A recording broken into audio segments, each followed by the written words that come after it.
So I'm still studying for the LSAT. I've been studying for what feels like forever. I feel like I've reached a point of burnout for sure. This is my second stage of burnout in my entire LSAT journey. I went through a spout of burnout towards the end of the summer, early fall. I really had to just reconsider the way that I was approaching studying so that LSAT studying could be something that was a lot more sustainable and long term. This time I just decided to take a break. So this past weekend I took off from studying the LSAT and just really spent time with family, disconnected a little bit, took a little bit of break from certain projects and things. And now it is Monday. It is time to lock back in with the LSAT. You can't take too long of a break just because it is a muscle and you're going to lose the skills if you wait too long. Like, you really need them to build off of the momentum. But I feel like just taking a few days off was really nice and has honestly rejuvenated me to continue studying.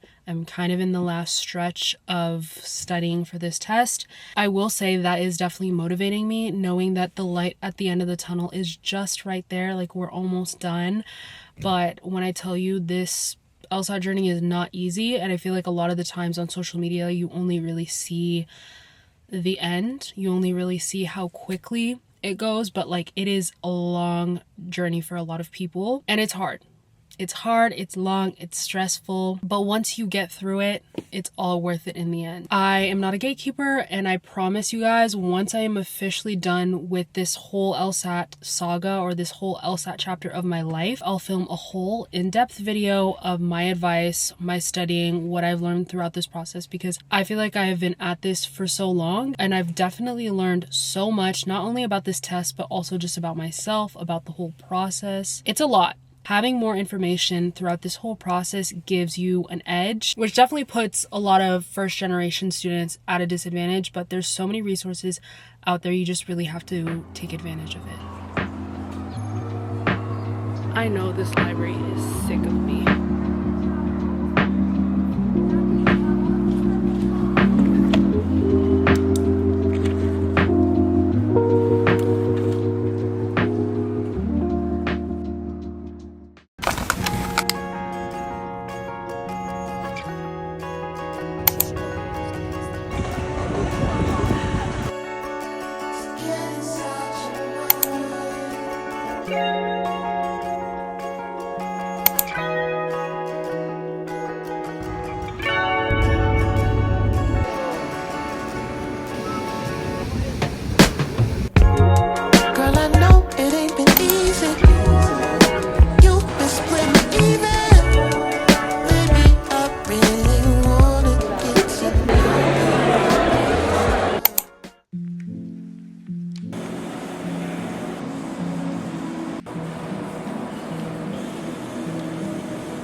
And not every battle leads to true victory, but every time you choose mercy over ego, every time you choose peace over pride, every time you choose restraint over reaction, you have won in the sight of Allah subhanahu wa ta'ala.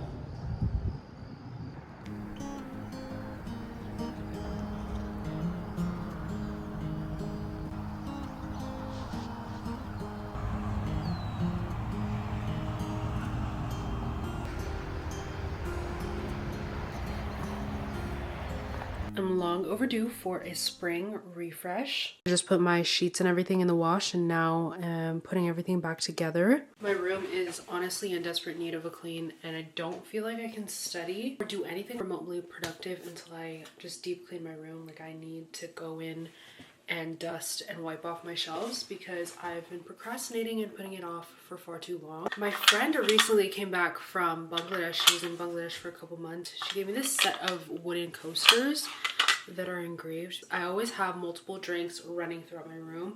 I feel like a coaster set like this is so perfect because I always have like my water, my tea, my matcha. It's at least 2 beverages going at once, and now they're all matching. So I'm gonna keep these on my shelves for easy reach. Usually on Fridays, I try to do something fun, hang out with friends. I wanna have a little bit more of a productive Friday because I have a busy weekend ahead. I did recently get this bag from the outlets the other day. I don't know if I showed you guys, but it's this BCBG bag. I've been looking for a bag that has this exact silhouette, and it's black too. When it comes to bags, I usually go for like brown and black bags because they just go with everything. And I feel like once you have like a basic brown bag, a basic black bag, then you can have fun and get like different fun colors. But I really love the silhouette. This has like a little bit of a longer strap, but it's still considered like a shoulder bag. And it's like this soft leather material that just kind of opens up like this, easy access, really cute. I've been loving bags that are just kind of have this like rectangular silhouette, but if I can find the link, I will link this in the description box for you guys. Let's get cleaning.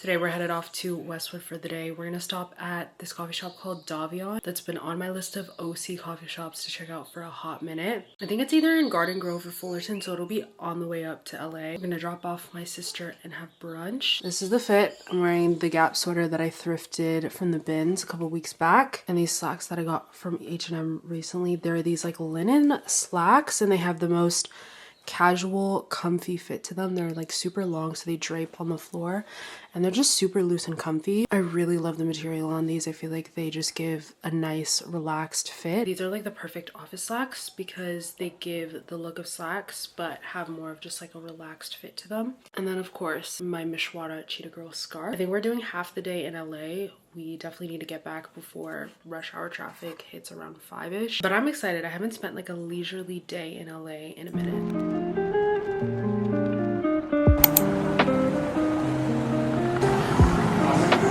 Can I get the banana monster?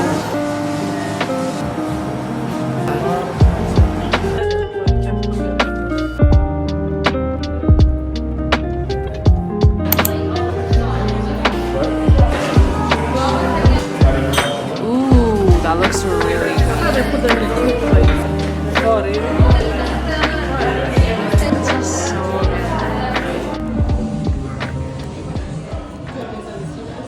I finished reading 2 books this week, and both of them kind of paired very seamlessly. The first is Broken Country by Claire Leslie Hall. This one was described as a Pride and Prejudice-esque book. It took place in the 1860s, has that kind of heartthrob, tragic romance at the feature of the story. It's told in alternating timelines. There's a court trial at the center of the book, and this one was just really, really good. I was listening to this on audiobook, and I thoroughly enjoyed this one. I feel like the pacing of it was perfect. I loved the writing style. I love the characters. I feel like the characters were so fleshed out. I really loved the tone of this book. I also just loved the contrast between this idea of a traditional woman versus a new age modern woman, and how those ideas are not necessarily contrary to each other. I'm not going to get too much into the weeds of the plot of this one because I do want to film a reading update soon and just share all of my thoughts on all the books that I've read so far this year. So stay tuned for that video, but I really, really enjoyed this one. Gave it a 5 out of 5 stars. This is a Reese's Book Club pick, and I just feel like Reese's Book Club picks are always spot on. The next book that I read is All That Life Can Afford by Emily Everett, and this was very similar to Broken Country in the sense that it was also kind of a Pride and Prejudice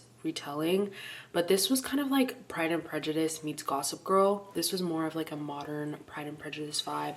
It took place in England as well, and it follows our main character who moves from the US to pursue her master's degree, and she's just thrust into the glitz and glamour of the London elite. She kind of is like the outsider coming in, just almost like a Dan Humphrey type, but it's a little bit different from Gossip Girl. It just kind of gives that vibe. This just had such like a fun and witty tone to it. The writing style wasn't as heavy as I usually like, but I actually really enjoyed it. I love the setting. I loved just reading a little bit more about London and the countryside and all the different settings that the main character travels to. I loved how the author just wove in Jane Austen's works into the story and like all of the connections to that. To be honest, I had no faults with this book. I really enjoyed this one thoroughly, but I ended up rating it a 4 out of 5 stars because it just didn't give that 5-star vibe.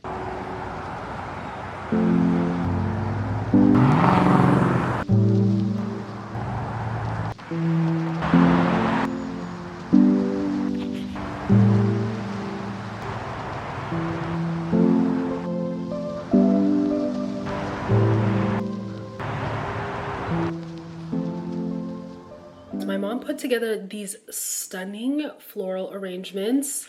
She got these orange tulips from Trader Joe's, and then I don't know what these flowers are. Carnations. She's probably gonna laugh at me when she's watching this. These are so pretty. She put them throughout the house and she put a bunch on my desk. I feel like I don't typically go for like orangey flowers, but they're so pretty, especially mixed in with the baby red. Like these are so stunning. Spring is in full blossom. I feel like even just driving around my neighborhood and everything, I'm seeing like the flowers bloom, the trees to have flowers again, and it is so beautiful to see. I haven't experienced spring here in a long time, so it's really nice to see everything be green again.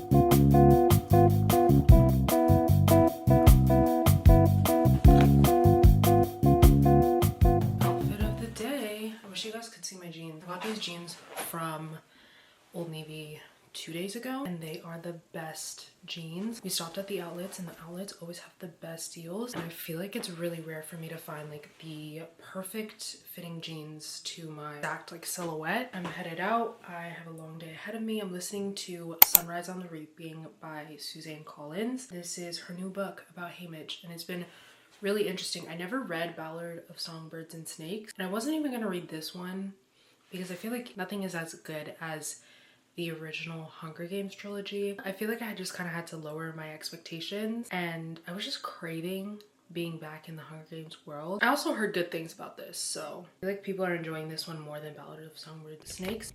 I just picked up a rug for my sister from Facebook Marketplace. It's sitting in the trunk. She wrapped it all up, but it's like one of those Persian rugs. I actually have a fake Persian rug in my room that I got from Amazon, but I think she got a really good deal on this. She's been on the hunt for different things for her apartment next year, and I feel like it's always exciting and fun to shop for a new space. I honestly miss being able to be a little mini interior designer every year with my college room or college apartment.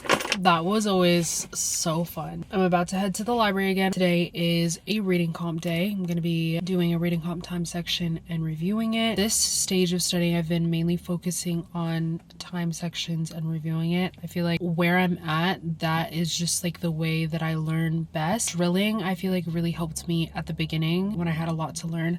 But now I'm kind of in the phase where I'm really trying to practice the timing and the pacing of everything. And I feel like with doing time sections and reviewing it, it really helps me get used to that. I've been really trying to focus on my timing since I took the LSAT the first time in February. And so far, I feel like I've come a long way. I feel like I'm a lot more comfortable with timing, but time sections are really the way that I have made progress on that, because it felt like for the longest time like I was stuck and I would never be able to get to a point where I could actually finish a section. I definitely still have some ways to go, but I will say that has been the biggest help for me with studying for the LSAT.